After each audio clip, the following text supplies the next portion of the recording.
Hey everyone, Brian from Witch Doctor. We're gonna show you today some what I did during a railgun match this past weekend and kind of how things went down. This is the top of the rail. This is a Kinsler. This is a Young rail top, and I have a Kinsler bottom on my rail. Anyway, I displayed that in a previous video, so I won't go into details on that. But how I prepared for the match, didn't have a lot of time, but was able to get out to the range one day. How I prepared was I looked at data that I had from the last time I shot the rail, and kind of looked at that, and okay, well, what bullet was the best, and how much was the barrel block torqued, what was my case trim length, what year of powder did I use, etc. So went ahead and preloaded with what I thought would work from the previous time I shot this thing. Doesn't always work, sometimes it does, but so what I did is I preloaded several rounds with what worked before, and then, you know, in terms of seating depth, and what worked before in terms of powder, and the same bullet. I used the Paul Porosky Diablos. It's a great bullet. Made sure I use the same lot that I shot last time, and I do mark my bullets too to make sure I use them in the appropriate application. So this lot of bullets I shoot with the rail gun, so I label it rail. And this was the N133 powder that I used previously. It's a 2018 jug. Anyway, use a 263 bushing. It's a 268 neck, 6 ppc chamber. Went out and tested a range of powder charges, 29.8 up to 30.3. What I found was at 200 yards, 29.9 seemed to have shot the best. At 100 yards, 30.2, and that was with 10,000ths off lands. So these great Diablo bullets seem to shoot best off lands, anywhere from about 10 to 13 thousandths off. So anyway, went ahead and loaded those, fired them, found out, okay, this charge seems to work. What happened was I loaded and fired at the range a week before the match. I did not have time to actually go out the day before the match. I tried to get out the day before, so that the atmosphere and everything like that is very similar to what it's going to be for the match. Was not able to do that.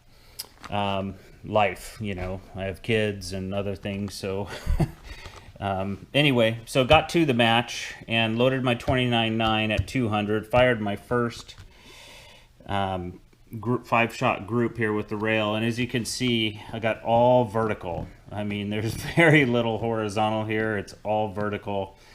And usually what I do when there's vertical at 200 and I'm able to go up in the powder charge, I go up. So I went ahead and went from 29.9 to 30, and as you can see here, the next match, a lot of that vertical went away and the group was smaller. So I went from a 5.41 to a 4.14 at 200 by going up in the charge. Okay, and then the next match, kept the same charge and shot a 2.61. That's the center to center group size, and for 200 yards you divide that in half, and that's your aggregate. So that's a 0.1 aggregate for the third match. So I was pretty confident at that point I was going to stick with 30. Shot the next one, and temperature warmed up a little bit, and went ahead and just said, all right, I'll just keep with the 30. Sometimes when the temperature warms up about 5 to 10 degrees, drop the charge a little bit. I was fairly confident going into match 4 with 30, and I shot it and I got all vertical again.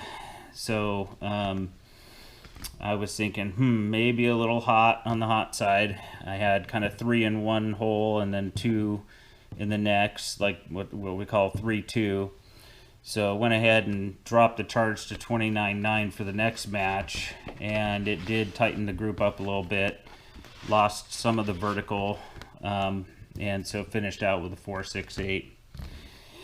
So that's how I did my 200. And then in the afternoon, we did 100. And at 100, 29.9 worked well. So I went ahead and loaded, no, I'm sorry, 30.2 worked really well.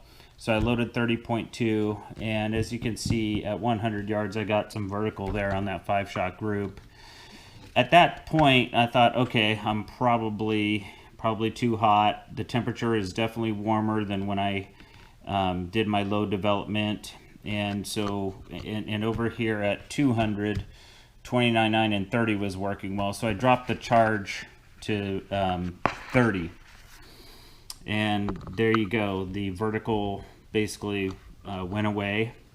A very slight horizontal. It was a mildly windy day, so you know, even though the flags seem to have showed very minimal conditions, the flags are just a proxy for what the wind is doing above the flag. So there may have been some conditions that I didn't, you know, obviously didn't see with the wind flags, and so I got a little bit of horizontal there.